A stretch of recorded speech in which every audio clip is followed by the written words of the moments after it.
ఈరోజు మనం మాట్లాడుకోబోయే టాపిక్ నెలసరి అంటే నెలసరి మధ్యలో ఒకవేళ అంటే నెలసరి వచ్చే టైంలో కాకుండా ఇంటర్మెన్స్ట్రల్ బ్లీడింగ్ అంటే నెలసరి మధ్యలో కనుక బ్లీడింగ్ అయితే అది ఎందువలన అవుతుంది, దానికి గల కారణాలు ఏంటి, సో అది దేన్ని ఎక్కువగా అంటే అది ఒకవేళ ఉంటే మనం ఏం జాగ్రత్తలు తీసుకోవాలి అన్న దాని గురించి మనం మాట్లాడుకుందాం.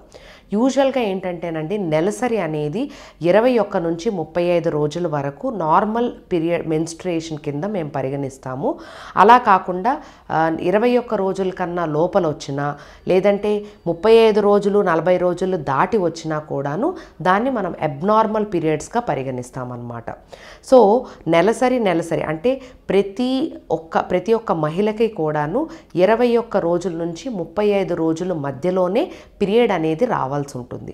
అలా కాకుండా ప్రతి 10 రోజులకో ప్రతి 15 రోజులకో కనుక ఇలాంటి పీరియడ్స్ కనుక వచ్చినట్టయితే దాన్నే మనం ఇంటర్మెన్స్ట్రల్ బ్లీడింగ్ అని అంటాం.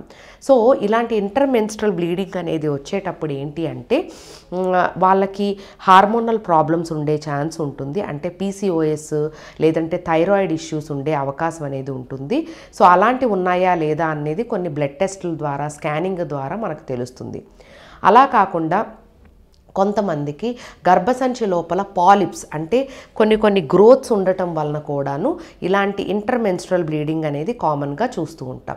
సో ఇలాంటి ఉండేటప్పుడు ఏంటి అంటే ఎగ్జామినేషన్ చేసి అంటే ఎందువలన వస్తుంది అంటే సర్వైకల్ పాలిప్ ఉంటాయి, కొంతమందికి ఎండోమెట్రియల్ పాలిప్స్ ఉంటాయి, అలాంటివి ఉన్నాయా లేదా అనేది స్కాన్ ఎగ్జామినేషన్ ద్వారా అంటే క్లినికల్ ఎగ్జామినేషన్ ద్వారా చూసుకొని ఒకవేళ అలాంటివి ఉంటే అవి తీయటం ద్వారా మాత్రమే ఈ ఇంటర్మెన్స్ట్రల్ బ్లీడింగ్ అనేది తగ్గుతూ ఉంటుందన్నమాట.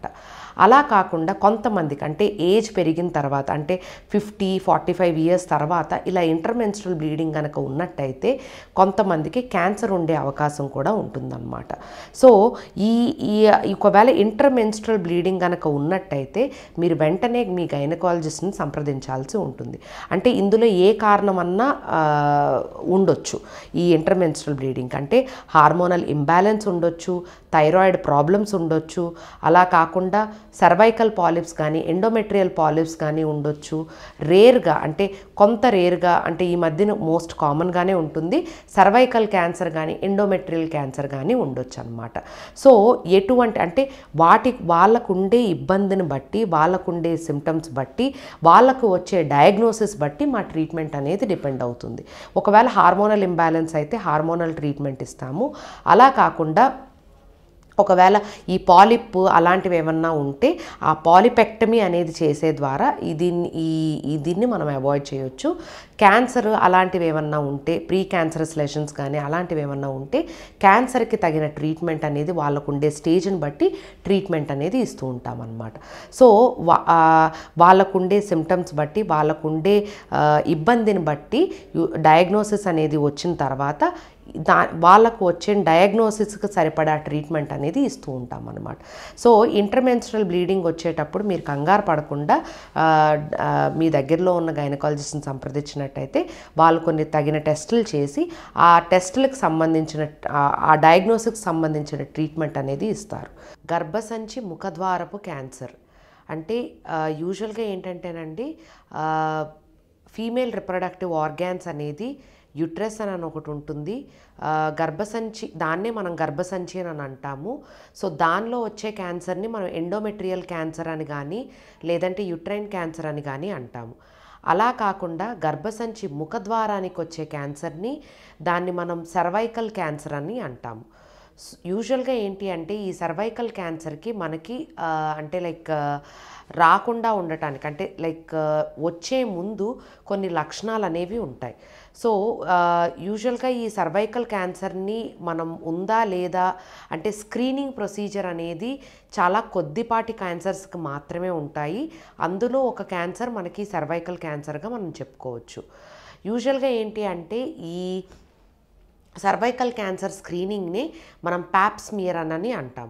సో ఈ ప్యాప్స్మియర్ అంటే ఏంటి అంటే గర్భసంచి ముఖద్వారానికి జస్ట్ ఒక అంటే అక్కడున్న సెల్స్ అవన్నీ తీసి ఒక స్లైడ్ మీద పెట్టి మనం పెథాలజిస్ట్కి పంపిస్తామన్నమాట. సో యూజువల్గా ఏమవుతుంది అంటే ఈ ప్యాప్స్మియర్ స్క్రీనింగ్ అనేది 25 సంవత్సరాల మొదలు 65 సంవత్సరాల వరకు కూడాను ప్రతి 3 సంవత్సరాలకు ఒకసారి చేయించుకోవాల్సి ఉంటుంది. సో ఈ ప్యాప్స్మియర్ స్క్రీనింగ్ వలన ఆల్మోస్ట్ 85-90% ఆఫ్ విమెన్లో క్యాన్సర్ని మనం ముందుగానే డిటెక్ట్ చేసి దాన్ని కనుక సరైన ట్రీట్మెంట్ కనుక తీసుకుంటే this is one of the most curable క్యాన్సర్లో ఈ సర్వైకల్ క్యాన్సర్ ఒకటి. సో యూజువల్గా ఏంటి అంటే ఈ గర్భసంచి ముఖద్వారానికి ఉండే క్యాన్సర్ని మనం సర్వైకల్ క్యాన్సర్ అని అంటాము. సో ఈ సర్వైకల్ క్యాన్సర్కి స్క్రీనింగ్ మెథడ్గా మనం ప్యాప్స్మియర్ అని కానీ లేదంటే లిక్విడ్ బేస్డ్ సైటాలజీ అని కానీ మనం చేయొచ్చు అన్నమాట. అంతేకాకుండా ఈ సర్వైకల్ క్యాన్సర్ ఎటువంటి లక్షణాలతో అంటే ఎటువంటి సైన్స్ అండ్ సిమ్టమ్స్తో ప్రజెంట్ అవుతుంది అన్న దానికి వస్తే యూజువల్గా హస్బెండ్తో కలిసేటప్పుడు పెయిన్ కానీ లేకపోతే హస్బెండ్తో కలిసిన తర్వాత ఏమన్నా బ్లీడింగ్ అంటే దీన్నే మనం పోస్ట్ కాయిటల్ బ్లీడింగ్ అని అంటాము. అలా కాకుండా పీరియడ్కి మధ్యలో కనుక బ్లీడింగ్ వచ్చినా లేదంటే కంటిన్యూస్గా అంటే ఫౌల్ స్మెల్లింగ్ వెజైనల్ డిశ్చార్జ్ కనుక వచ్చినా కూడాను ఈ సర్వైకల్ క్యాన్సర్ ఉండే ఛాన్స్ చాలా ఎక్కువగా ఉంటుంది. అండ్ ఈ సర్వైకల్ క్యాన్సర్ అనేది పోస్ట్ మెనోపాజల్ ఏజ్ గ్రూప్ అంటే మెనోపాజ్ వచ్చిన తర్వాతే కాకుండా మెనోపాజ్ ముందు కూడా అంటే 20 to 40 ఇయర్స్ ఉన్న ఏజ్ గ్రూప్ విమెన్లో కూడాను సెక్షువల్లీ యాక్టివ్ విమెన్లో ఇది మోస్ట్ కామన్గా మనం చూస్తూ ఉంటాం. సో ఈ సర్వైకల్ క్యాన్సర్ని కనుక మనం ముందుగానే కనిపెట్టి ఈ ప్యాప్స్మియర్ స్క్రీనింగ్ ద్వారా మనం కనుక్కున్నట్టయితే యూజువల్గా ఈ సర్వైకల్ క్యాన్సర్ని మనం 100% క్యూర్ చేసుకోవచ్చు అనమాట. సో నేను ముందుగానే చెప్పినట్టు ఇలాంటి లక్షణాలు అంటే పీరియడ్కి మధ్యలో ఉండే బ్లీడింగ్ కానీ దాన్ని మనం ఇంటర్మెన్స్ట్రల్ బ్లీడింగ్ అని అంటాం. లేదంటే పోస్ట్ కాయిటల్ బ్లీడింగ్ అంటే హస్బెండ్తో కలిసిన తర్వాత ఏమన్నా బ్లీడింగ్ ఉన్నా లేదంటే ఇర్రెగ్యులర్ బ్లీడింగ్ అంటే ఎప్పుడు పడితే అప్పుడు బ్లీడింగ్ వచ్చినా ప్లస్ ఫౌల్ స్మెల్లింగ్ డిశ్చార్జ్ అంటే వెజైనల్ డిశ్చార్జ్ కనుక ఫౌల్ స్మెల్లింగ్లో ఉన్నా కూడాను యూజువల్గా ఇది మనం ఒకవేళ సర్వైకల్ క్యాన్సర్ కనుక కనుక్కున్నట్టయితే యూజువల్గా గర్భసంచిని తీసేయటము ఇలాంటివి చేసి దాని తర్వాత కొంతమందికి రేడియోథెరపీ అంటే కరెంట్ థెరపీ అని కూడా అంటారు. సో ఈ రేడియోథెరపీ అనే ట్రీట్మెంట్ని యూజువల్గా మేము ఉపయోగిస్తామన్నమాట. సో ఈ సర్వైకల్ క్యాన్సర్లో కనుక ఇలాంటి లక్షణాలు కనిపించినప్పుడు మీరు వెంటనే గైనకాలజిస్ట్ని సంప్రదించినట్టయితే వాళ్ళు కొన్ని తగిన పరీక్షలు చేసి ఆ పరీక్షలకి ఒకవేళ ఆ పరీక్షల్లో కనుక కొంచెం అనుమానంగా అనిపిస్తే బయాప్సీ లాంటివి చేసి బయాప్సీ చేసిన తర్వాత యూజువల్గా ఏంటంటే ఇది క్లినికల్ డయాగ్నోసిస్ అంటే మిగతా ఎంఆర్ఐ సిటీ స్కానింగ్ ద్వారా కాకుండా క్లినికల్ అంటే ఎగ్జామినేషన్ ద్వారానే మోస్ట్ ఆఫ్ ద స్టేజ్ అనేది మనం తెలుసుకొని దానికి తగ్గ ట్రీట్మెంట్ కనుక తీసుకుంటే యూజువల్గా దీనికి క్యూర్ రేట్ అనేది కొంచెం ఎక్కువగా ఉంటుందన్నమాట compare to the other cancers.